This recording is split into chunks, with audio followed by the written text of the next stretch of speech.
é movimento, ok? Comportamento também é movimento. Mas vamos pensar o seguinte: muito bem, Roger, movimentos repetitivos, o andar na ponta do pé, alterações sensoriais.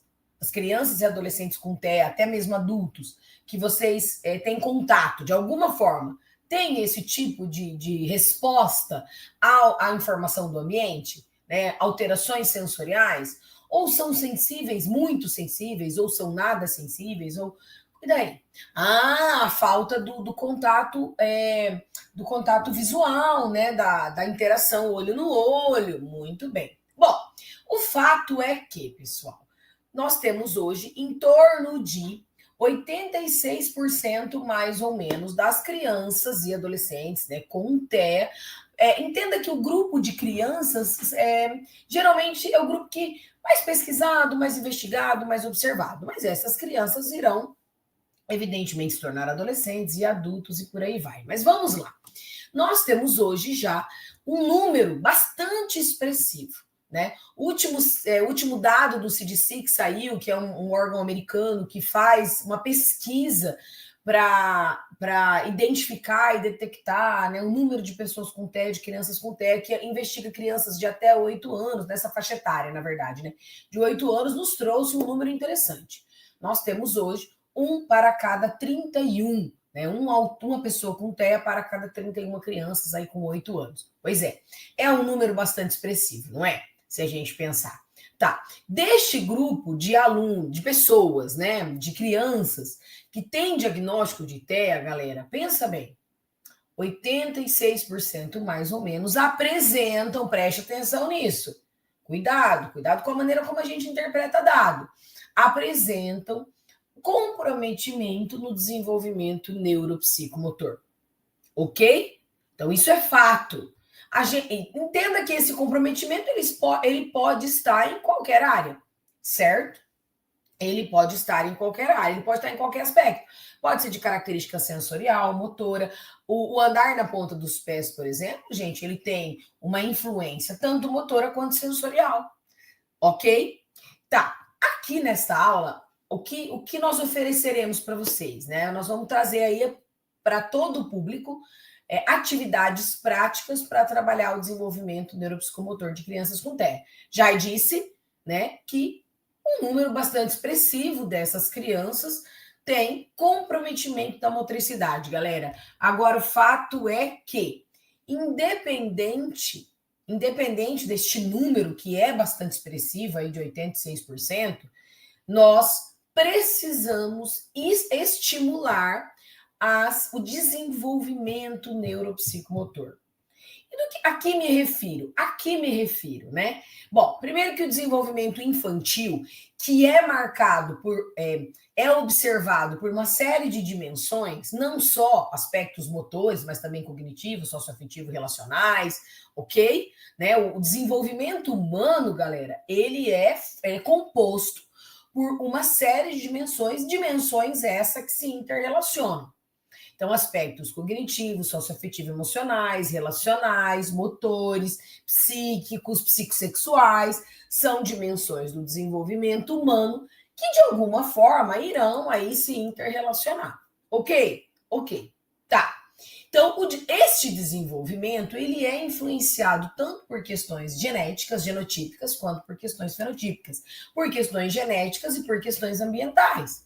Né? A gente tem muito a influência do meio no desenvolvimento humano, ok? Em função disso, de toda essa influência sofrida pelo desenvolvimento infantil, e claro que nós temos um desenvolvimento típico, que é marcado por uma série de aprendizagens necessárias, né, esperadas. Hoje, a nossa referência, quando nós falamos em aprendizado, de acordo com, né, esperado para, a nossa referência é a idade, porém, nós devemos usar esse elemento, né, idade com cautela, porque nós temos tanto desenvolvimento neurotípico quanto neuroatípico, mas esse desenvolvimento, o fato é que ele é marcado, né, galera, por uma série de aspectos, tanto internos ao sujeito, como genética, por exemplo, quanto externos, aspectos de meio, certo? Em função disso, nós nos deparamos com uma enorme diversidade de aspectos que nós precisamos considerar quando nós observamos, identificamos, acompanhamos crescimento e desenvolvimento de uma criança. Não é mesmo? Tá, primeira coisa, o que é que vai ser um divisor de águas na sua vida? Entender desenvolvimento típico. E quando nós oferecemos para vocês um conhecimento em nível de especialização em um transtorno como este, que tem uma incidência muito significativa, que é o TEA, né, o transtorno do espectro do autismo, nós oferecemos para vocês o quê? Esta referência, tá, galera? Que é o desenvolvimento típico. A gente precisa ter a referência do desenvolvimento típico para quê? Por que você acha que nós precisamos conhecer desenvolvimento típico? E nesta aula nós estamos falando do desenvolvimento neuropsicomotor, mas poderia ser em qualquer aspecto do desenvolvimento humano. Por que nós precisamos saber, galera, o que uma criança precisa desenvolver? O que é esperado para uma determinada idade? Porque é isso, esse é o nosso ponto de partida para tanto estimular essa criança naquilo que ela precisa desenvolver, quanto identificar possíveis alterações. Contem para mim, faz sentido isso para vocês? Então, eu entendo de desenvolvimento típico, quando, como, com base em quê? O que é preciso para que uma criança desenvolva uma determinada habilidade? Quando isso acontece, de que maneira, né? Qual é a fase, o período que nós entendemos como um período de sensibilidade para aprender determinada habilidade? Isso é importante. E o que nós devemos fazer? Como agir? O que fazer? Certo? Então, a interação da genética com o ambiente pode tanto alavancar esse processo, galera, potencializar esse processo. Sim, André, os marcos do desenvolvimento seriam um exemplo. O que nós trabalhamos? Existem características no desenvolvimento humano que são muito significativas, como no nosso caso aqui, o andar, né? O aprender a andar, que a gente chama de aquisição da marcha, certo? É um marco, é uma característica do desenvolvimento bastante expressiva. Porém, galera, a gente não pode se pautar só nessa característica. Nós temos uma série de outras características, aprendizagens, né, habilidades que vão se desenvolvendo ao mesmo tempo ali. Por exemplo, quando que uma criança, espera-se que uma criança aprenda a andar, né? Quando ela tem em torno de 12 meses, que ela está pronta para andar. Perceberam o que eu falei, galera? Quando ela está pronta para o andar. O que significa isso? Que ela tem algumas habilidades necessárias para ela aprender a andar, que dão condição do aprendizado da marcha, certo? Tá, mas é só isso que uma criança está aprendendo em torno de 12 meses? Não. Com torno de 12 meses tem a linguagem monossilábica, que é muito importante, a criança fala monossílabo de repetição, tem a gestualidade, que é importante, entendem? Então, a gente tem os marcos, que são essas habilidades que são bastante expressivas num determinado momento do desenvolvimento? Sim, mas a gente tem muitas outras aprendizagens acontecendo em outras dimensões também, que nós precisamos considerar, tá? Aqui, galera, o nosso objetivo é falar sobre o comportamento motor, sobre o desenvolvimento neuropsicomotor. Tanto, né, esse comportamento motor como cognitivo mostra para nós, né, é expresso pelas habilidades que a criança vai aprendendo o nível de maturidade neurológica de um ser humano.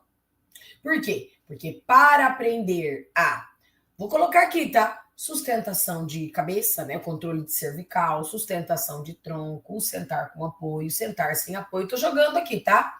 Algumas aquisições que acontecem antes dos 12 meses de vida. O escalar, o engatinhar, tá? Lembrando que de 6 a 7% das crianças não vão engatinhar, isso não gera necessariamente prejuízo, porém, a gente precisa trabalhar muito estímulo de postura, né? De 4 apoios, tá? Escalar, aí vem o ficar em pé, andar lateral, e aí a criança está pronta, né? Quando ela liberta a necessidade do apoio, ela está pronta para aprender a andar. E isso é muito importante.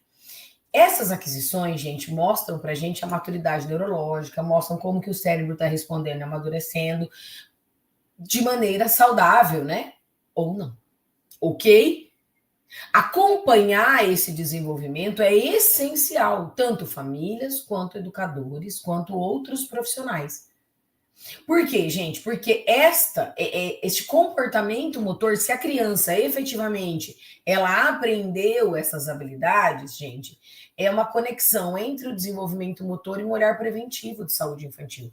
O fato é que a criança, ela começa, né, com a linguagem oral, ela é em torno de 18 meses, né, que ela tem ali os monossílabos, ela fala frases com duas palavrinhas, né, tipo mamãe, dá, nenê, pegar água, sabe assim? Porém, galera, se você pensar de 0 a 24 meses, mais ou menos, muito do que a gente observa de referência no desenvolvimento da criança é de aspecto motor. Concordam? É motricidade. Vocês veem isso? Por exemplo, você encontra uma pessoa, uma amiga, ela tem um bebê, esse bebê tem 8 meses, esse bebê tá no colo, você vai pegar esse bebê, você sente um bebê todo molinho, você sente um bebê todo solto, cabecinha tombada. Você estranha esse comportamento motor nessa criança? Digam para mim, sim ou não? Repito, você encontrou uma amiga, ela tem um bebê, o bebê tem em torno de 8 meses, ela tá segurando o bebê no colo, você vai pegar o bebê. O bebê tá todo molinho, tem uma soltura, cabecinha tombada, não tem sustentação de cabeça, controle de cervical. Você estranha esse comportamento motor? Sim, estranho. Pois é, isso é comportamento motor e ele é expresso pelos gestos e pelos movimentos que essa criança nos apresenta. 8 meses, sim. Tá, gente? Pensa comigo. Um bebê de 2 meses já faz controle de cervical. Um bebê de 2 meses já tem controle de cervical. Então, o que é a primeira coisa que te vem à cabeça? Ah, tem alguma coisa que não está acontecendo como esperado. Pois é, isso é comportamento motor. Tá, mas você leva em consideração o que para dizer isso? Desenvolvimento típico, ok? Tá. Quando nós falamos em desenvolvimento neuropsicomotor, nós estamos falando de um conjunto de habilidades, um conjunto. Gente, o tanto de coisa que a gente aprende, que a gente desenvolve. Eu falo tanto em quantidade, mas também em qualidade, principalmente na criança de 0 até uns 8 anos, é fundamental para que a gente se torne um adulto funcional. Um adolescente funcional. A quantidade e qualidade dos nossos aprendizados motores de 0 a 8 anos tem muita responsabilidade sobre as nossas funcionalidades enquanto adolescentes e adultos. Né? Aspectos do movimento corporal, que é o que nos coloca em contato com o meio. E esse desenvolvimento neuropsicomotor, essa psicomotricidade, ela se sustenta em 3 conhecimentos básicos: movimento, intelecto e afeto. Por quê, galera? Porque existem 3 pilares que estruturam. Por que eu coloquei isso aqui para vocês? Para a gente entender que desenvolvimento motor no autismo, que pode ter, é muito recorrente que a criança tenha prejuízos no desenvolvimento neuropsicomotor. Por quê? Porque esse desenvolvimento ele se sustenta em 3 aspectos, em 3 pilares, que é o querer fazer. Se eu não quero, se eu não desejo, se não tem motivação, eu não aprendo. Ok? A criança ela é curiosa por si só, ela tem essa motivação para aprender coisas. A criança aprende a andar porque ela está vendo o adulto, ela vai imitando o adulto, certo? Isso é de ordem emocional, está relacionado ao sistema límbico. Não somente ao sistema límbico, mas o sistema límbico tem um papel muito importante na dimensão socioemocional, certo? Mas outro pilar, galera, é poder fazer, que é motor, é do movimento, é da motricidade. Estrutura do corpo, ok? Todas as partes do corpo preservadas, tá? Estão ali, beleza, tá, mas elas funcionam adequadamente? Porque, galera, o funcionamento do corpo, nosso corpo, né? O corpo enquanto uma estrutura mesmo, esquema corporal, movimento corporal, depende muito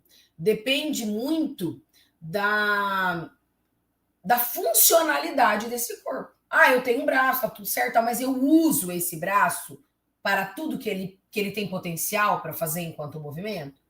Então, são 3 pilares que sustentam, galera. Sistema límbico, né, o querer fazer, O poder fazer, que é motor, está lá relacionado ao nosso sistema reticular, não somente a ele, porque o cerebelo, por exemplo, é um centro da coordenação motora. A gente já sabe que na criança com TEA existem algumas alterações neurológicas e por isso essa resposta motora alterada. Mas também, pessoal, é o cognitivo.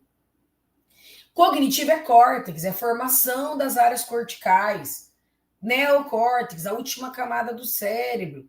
Certo? Então, o que eu estou dizendo para vocês? Que é necessário toda uma condição favorável para que a motricidade, para que a nossa capacidade. Sim, gente, a psicomotricidade é inerente à condição humana. Nós somos seres que aprendem em movimento. Nós somos seres, nós estamos no mundo pelo movimento corporal. Sim. Agora, sempre vai acontecer de maneira saudável? Não. Por quê? Porque alterações neurológicas podem trazer como consequência alterações do comportamento motor. Ok? E isso é muito comum. Veja bem, por exemplo, a criança com paralisia cerebral tem comprometimento motor? Tem, porque tem uma alteração neurológica, uma lesão que traz consequências motoras. Alterações neurológicas podem trazer prejuízos da motricidade mais ou menos significativos. Onde entramos nós? Qual é o nosso papel? Identificar a dificuldade e estimular esta criança para ela desenvolver habilidade.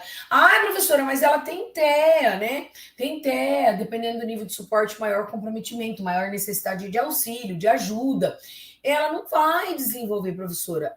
Gente, talvez a gente não vá sarar, mas a gente precisa trabalhar com o estímulo para melhorar a funcionalidade e diminuir o prejuízo. Melhorar a funcionalidade é dar independência para o sujeito, dar autonomia, fazer com que ele consiga fazer coisas por ele mesmo, tá?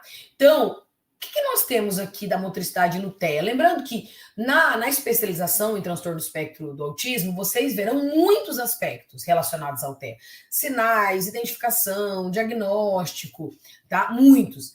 Uma das características que nós veremos e investigaremos, iremos aprofundar, inclusive com muita prática, é o desenvolvimento neuropsicomotor e a motricidade, que tem um papel muito importante. Inclusive, eu trago aqui, nesta aula, como dica para vocês, estímulos sensoriais, estímulos de equilíbrio corporal, estímulos de propriocepção.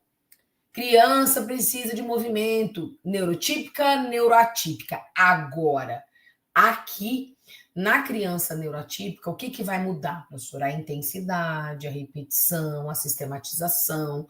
A resposta pode demorar um pouquinho mais para ela existir, mas ela vai existir. E quando nós oferecemos a esta criança práticas motoras que vão melhorar a funcionalidade dela, nós também damos uma oportunidade de mundo. Eu me lembro uma vez que eu estava lendo sobre a questão do brincar, né? Simbolicamente, né? O brincar tem uma questão simbólica no desenvolvimento infantil. E eu estava lendo algo sobre a questão do brincar para criança com TEA. E eu li algo muito bonito, assim, muito interessante. Dizia o seguinte, que a relação da criança com TEA no mundo, ela é diferente. O mundo para a criança com TEA não é um lugar muito passível de exploração, né? Por conta desse prejuízo na interação social recíproca, que é um critério diagnóstico. Então, não, é complicado isso para ela, essa relação com o mundo. E quando ela brinca, olha que coisa bonita isso, quando ela brinca, e brincar por si só já é uma prática muito divertida, muito prazerosa, né, gente? Brincar é algo que traz uma série de sensações muito positivas, de bem-estar, que quando a criança brinca, ela começa a entender o mundo como um lugar legal para ser explorado. Olha que interessante isso. Por quê? Porque quando ela brinca, ela faz uma leitura de mundo,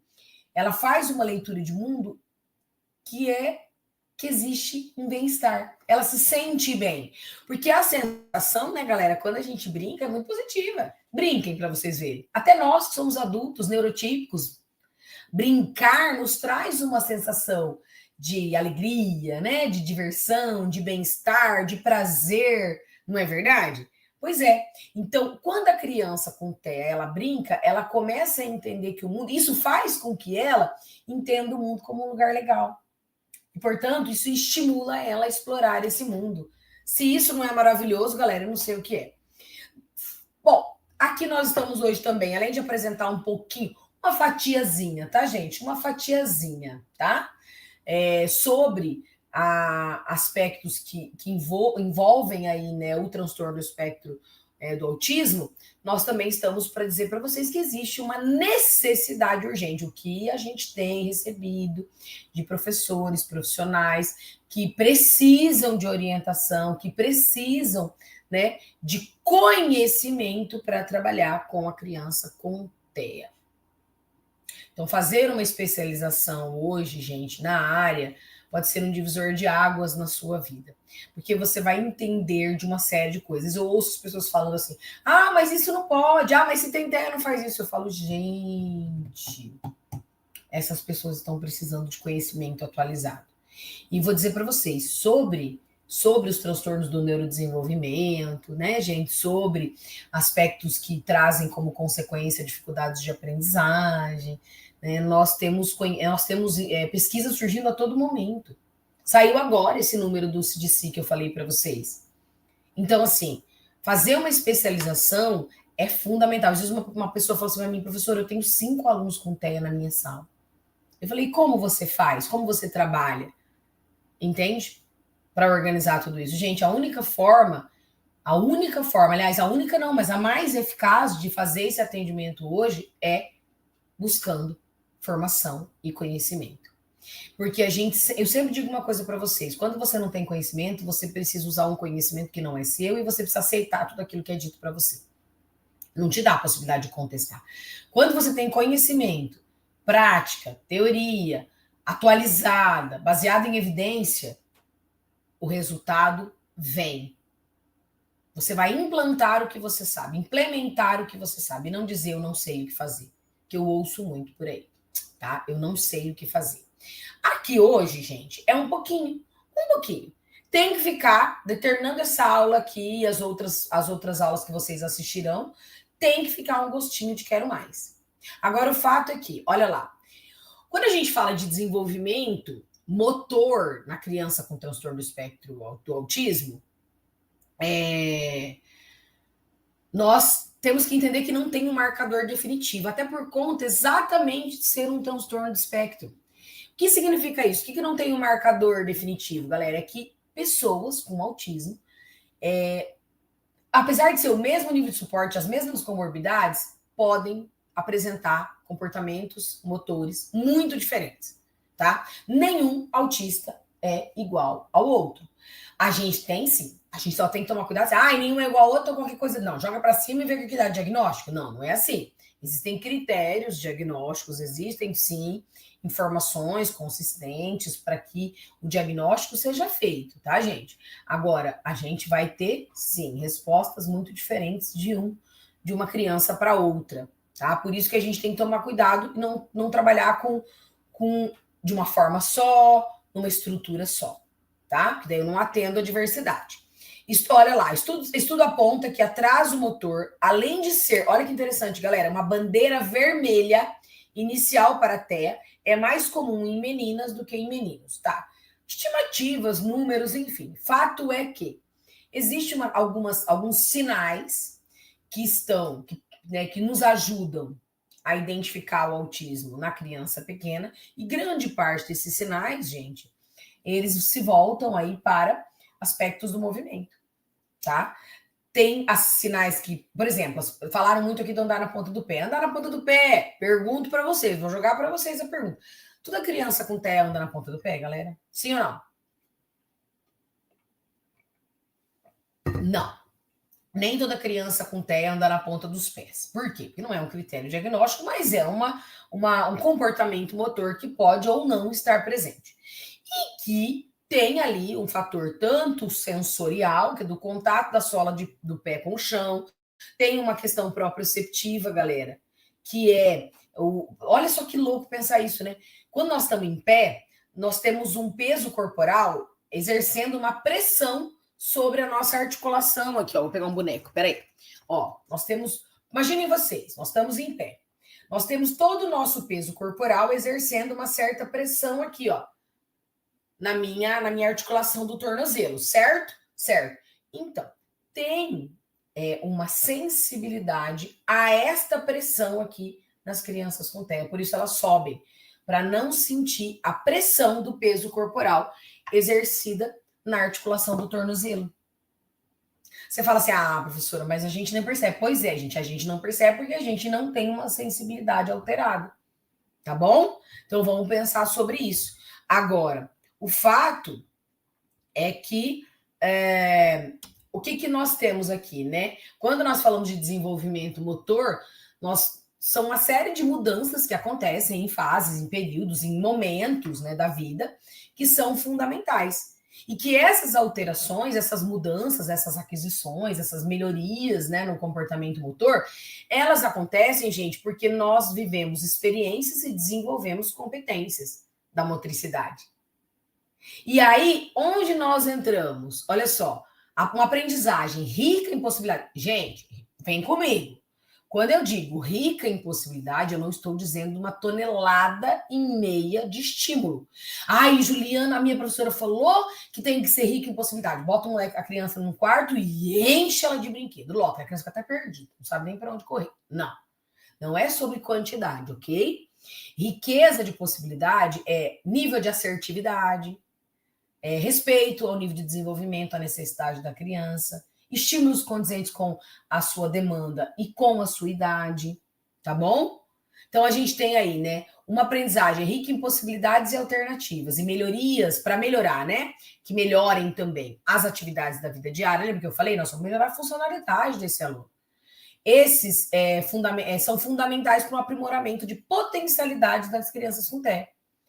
As disfunções motoras, no caso aqui, compreendem falhas em funções básicas do cotidiano, aquela coisa simples. Você fala, nossa, mas isso é tão simples e a criança não consegue fazer. Por quê? Porque todo movimento corporal, ele é, antes de tudo, planejado. Então, para eu executar um movimento, eu vou pegar minha garrafa e beber água que eu fiz agora há pouco, galera, eu planejo. E isso acontece onde, Juliana? É neurológica, essa demanda. Acontece via processos cognitivos, que tem como resultado um movimento corporal, uma ação motora. Se eu tenho uma alteração neurológica, eu altero a resposta motora. Faz sentido? E claro, crianças com TEA demonstram déficit no comportamento e planejamento motor. Planejo para executar. Comportamento é o que a gente vê. Eu vejo a criança se manifestando corporalmente e aqui, tanto nas habilidades psicomotoras quanto nos comportamentos que podem ser ou não adequados e coerentes com o ambiente, com a idade, certo? Aqui eu trouxe para vocês uma realidade, galera. Nós temos aí um déficit, né, muito presente nas habilidades motoras básicas, tanto que eu coloquei aqui, né, na dúvida, trabalha as habilidades motoras básicas e fundamentais, as locomotoras, estabilizadoras, manipulativas. Mas nós podemos encontrar algumas características: alteração de controle postural, marcha desajustada, coordenação de ambos os lados do corpo em comprometimento e uma defasagem na motricidade fina. Quando estava correndo aqui os comentários, eu vi alguém colocando assim, meu aluno com TEA não sabe segurar o lápis direito. Pois é, galera. Para eu chegar na mão, pensem vocês. O desenvolvimento neuropsicomotor, ele passa por uma evolução. Essa evolução é do movimento global, do movimento amplo para o refinado. O desenvolvimento, a evolução psicomotora, ela se dá de um eixo que é céfalo-caudal, aqui é do eixo central do corpo, para as extremidades. Conforme a gente vai evoluindo, conforme a nossa motricidade vai evoluindo, nós vamos melhorando as nossas capacidades motoras nas partes mais distantes do eixo central do corpo, nas partes distais do corpo. Quanto mais afastado do eixo central, mais difíceis são as tarefas, mais complexas. E aí entenda, qual é, não somente, mas qual é a área do meu corpo que eu uso para escrever. Eu uso. Para aprender a escrever, gente, tem uma demanda psicomotora como um todo, mas eu uso as mãos. E as mãos estão onde? Nas partes distais do corpo. Quanto mais se afastam do eixo central, mais complexas serão as aprendizagens, tá bom? Extremidades. mão, pé, boca, que é o que nós chamamos de praxias finas, certo? E aí, eu trouxe aqui para vocês uma tabela com algumas características de uma criança com TEA, pensando o seguinte: é possível desenvolver? É, galera, mas deixa eu fazer um asterisco aqui. Vai depender de alguns fatores. Vai depender do histórico dessa criança, aspectos pré-natais, perinatais e pós-natais, vai depender do ambiente, vai depender da precocidade, né, em que foi identificada essa dificuldade, que as intervenções já começaram. Que nem eu comentei com vocês, uma criança com 8 meses não sustenta pescoço. Tá, mas com 5 ela não sustentava, com 4 ela não sustentava. Por que não foi feita alguma coisa? É sobre isso. All start. Ah, Juliana, mas o meu aluno tem diagnóstico. Ok, galera, tá tudo bem, às vezes demora. Só que olhar para além de um diagnóstico. Se eu estou percebendo numa criança, principalmente quando o aspecto é motor, se eu estou percebendo numa criança uma dificuldade motor, eu entro com trabalho de estimulação. Aí o que a gente espera? A resposta ser positiva. Não é procura um profissional, procura um médico, um ortopedista, no caso da sustentação de cabeça, controle de cervical, um neurologista, eu preciso fazer alguma coisa. Tá bom? Então lembra disso. Então aqui eu trouxe, se vocês observarem nesta tabela, ela estará no material como referência para vocês, não é muito diferente do desenvolvimento típico. Porém, nós vamos lembrar o seguinte, aqui em aspectos, favoráveis. Eu tenho ali uma criança diagnosticada, já com as intervenções e tratamentos, com as estimulações, tá bom? Ok? Isso é muito importante. Características fundamentais das brincadeiras. Lembrando que na especialização de transtorno do espectro do autismo, galera, eu queria fazer um parênteses aqui, porque a gente vê muitos cursos, muitas empresas oferecendo, né, formações de nível lato sensu, que é o caso da especialização, né? E eu sempre digo o seguinte: quando você sabe que uma empresa respeita o profissional, porque quem procura, quem usar o perfil dos nossos alunos, é gente profissional. É gente que trabalha já em clínica, que já trabalha em escola, que tem uma longa caminhada na educação, tá? Trabalhando com aprendizagem e desenvolvimento. Quando que nós respeitamos o nosso aluno? Quando nós oferecemos para ele teoria e prática atualizada. Isso é respeito. Isso é respeito para mim. Quando eu vou montar uma aula e eu dou uma pesquisada e eu organizo a minha aula baseada em informações atuais, eu estou dizendo para vocês: a gente respeita vocês, tá? Porque isso você vai levar para frente. Quando eu entrego para vocês, quando nós entregamos para vocês uma aula de qualidade, vocês entregam lá na frente um serviço de qualidade. É sobre isso. E aí olha a relevância, né? Olha a potência de um trabalho que nós fazemos aqui. Tá? E aqui eu trouxe algumas características, mas lembrando assim, isso aqui é só uma pincelada, galera. Tem muita coisa para ver. Tem que ver aspecto por aspecto, qual é a questão neurológica associada a essa alteração do comportamento motor, o que fazer, como identificar. Esses dias uma aluna, até mesmo, gente, se a gente não está se antecipando demais. Ai, professora, minha sobrinha tem não sei quantos anos e ela ainda não pega no lápis certinho. Eu falei, tá, mas não precisa, 2 anos, 3 anos, não precisa pegar no lápis certinho com uma apreensão trípode. Entendem isso? Gastar energia com aquilo que merece a nossa energia, mais ou menos por aí. Então, o que ela precisa ter, gente? Precisa proporcionar movimento. Quanto mais posturas a gente tiver, quanto mais posições do corpo a gente explorar, mais a gente melhora a propriocepção, mais a gente melhora o esquema corporal, coordenação motora, tá? E aí, nós temos aqui uma sugestão, por conta exatamente dessa dificuldade na interação social recíproca, que é usar cards, usar bonecos, coloque o boneco e os cartões próximos ao seu rosto para que haja contato visual momentâneo, incentive o contato visual, porque vai tender a evitar. Então você pode usar, galera, você pode usar bonecos, você pode usar fichas. Fichas é uma prática baseada em evidências. Você pode usar o boneco articulado, coloque perto do seu rosto, proporcione os contatos, né, visuais momentâneos. Busque pela brincadeira, pelo lúdico, pela diversão, pelo brincar espontâneo, incentivar a interação com o outro, tanto com crianças, né, com os pares, quanto com o adulto, que é muito importante, e estimule a imitação oral e gestual aí, que isso vai fazer muita diferença no desenvolvimento da criança. Faça a criança movimentar os músculos do rosto, fazer careta, vai na tentativa, a gestualidade, né, gente? Os movimentos aqui, ó, de rosto, muito importante. Fazer careta, massagear. Os massageadores, tá, gente? Podem ter um lugar muito legal aí na estimulação das crianças com TEA, tá?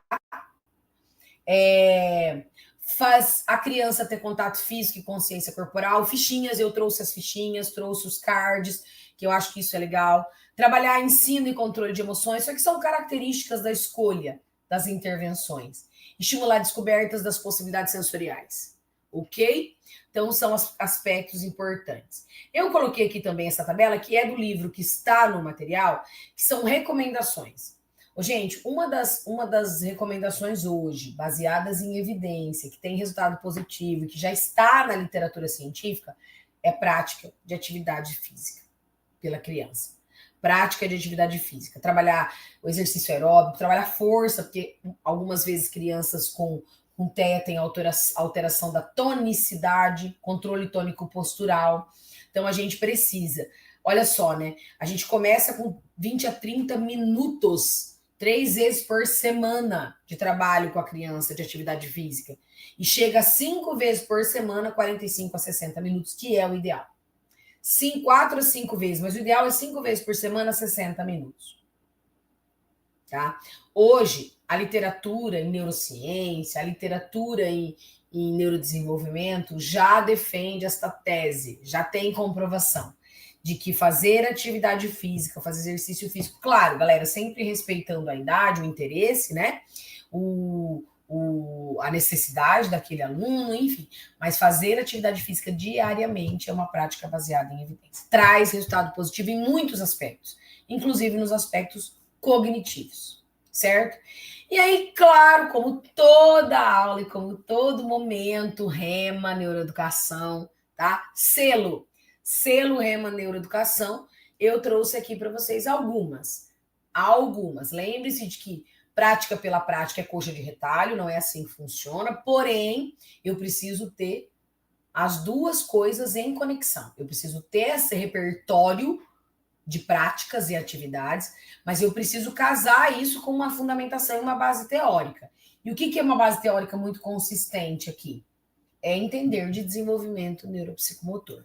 Tá? Então, eu entendo de desenvolvimento neuropsicomotor, identifico as dificuldades, a necessidade daquele meu aluno, daquela minha criança, adolescente, e eu trago essas práticas para melhorar, para ampliar repertório. Na dúvida, galera, trabalha as habilidades motoras básicas e fundamentais. O andar, correr, saltar, saltitar, rolar, parte do interesse desse aluno, que isso vai fazer engajamento. A criança engajou, ela vai.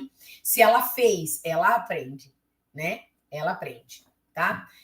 Quando a gente fala de atividade física, galera, a gente não está falando só da questão de gasto de energia, a gente está falando também de áreas do desenvolvimento neurológico que amadurecem, né? São muito influenciados pelo movimento corporal. Fazer atividade física é muito importante para desenvolvimento cognitivo, para desenvolvimento motor, para desenvolvimento socioafetivo e emocional. Tá? Sempre. Então eu trouxe aqui, comecei por elas, né, gente? As sensações e as percepções. Aqui eu queria fazer um asterisco. Vocês sabem que crianças com TEA podem ter alterações no desenvolvimento sensorial, ok? Ok, podem ter alterações. Quando vocês forem ofertar um estímulo sensorial para a criança com TEA, a gente tem que ter muito claro que se há desconforto, eu preciso muito rapidamente reverter a situação. Por exemplo, eu dei uma textura, você percebeu o desconforto. Tenha perto de você um lenço umedecido, tenha perto de você um pano para limpar. A areia, por exemplo, pode incomodar, mas ela é fácil de tirar, tá, gente? Tenha esses recursos ali muito perto, porque você consegue reverter a situação. Ofereci uma textura para um aluno. uma temperatura, alguma coisa. Ele causou desconforto. Ah, ele não. Eu ouço muito isso. Ah, ele não gosta, então eu não vou oferecer. Gente, não é assim que funciona. Se eu ofereci uma textura e trouxe desconforto, eu trago outra textura mais confortável. Traz uma pelúcia, deixa eu abraçar um ursinho de pelúcia. Pronto. Mas ofereça, não deixe de oferecer texturas, tá? O estímulo sensorial, ele é bem-vindo em qualquer idade. Agora, o que eu não posso é infantilizar o trabalho com o adolescente. Então, traga para o adolescente estímulos sensoriais que tenham uma roupagem de adolescente, né? Não infantil, tá? Mas aqui, de qualquer forma, eu tenho, ó, manusear coisas com texturas diferentes. A gelatina, isso aqui é uma prática muito legal, que é botar as pecinhas dentro da gelatina e a criança ir explorando isso, né? Pegando essa gelatina.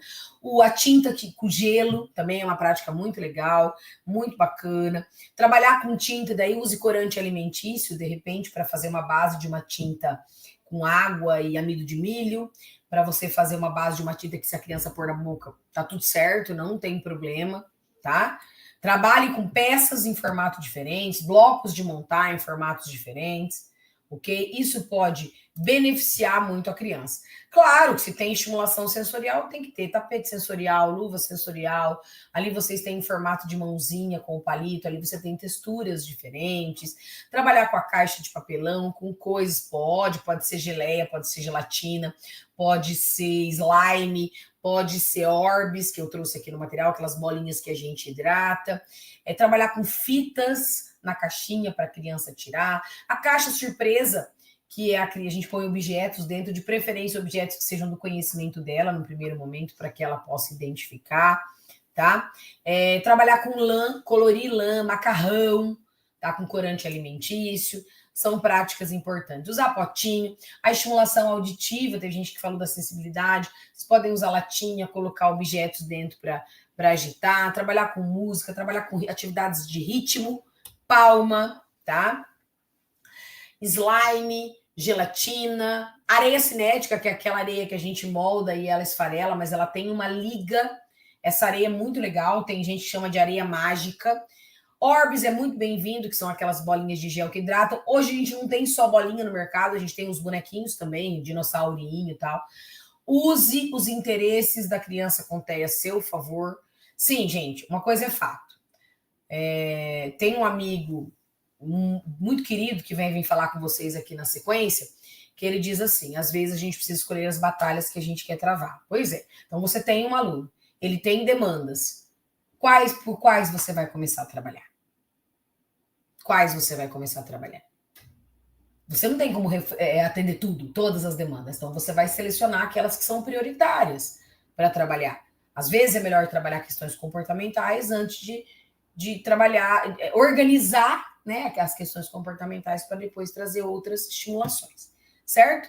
Bom, brincando, desenvolvemos habilidade, desenvolvendo habilidades brincando, torna aí potencialmente mais eficaz.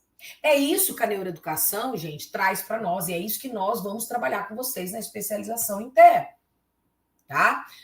O que a neuroeducação faz? Ela nega tudo aquilo que foi construído na pedagogia em décadas e décadas e décadas de estudo? Não. Mas ela traz, agrega valor e traz a possibilidade de tornar o nosso trabalho mais assertivo. É isso, tá bom? É isso. É sobre isso. Então, vejo vocês lá. Lá eu vou falar sobre desenvolvimento neuropsicomotor. Galera, tem muito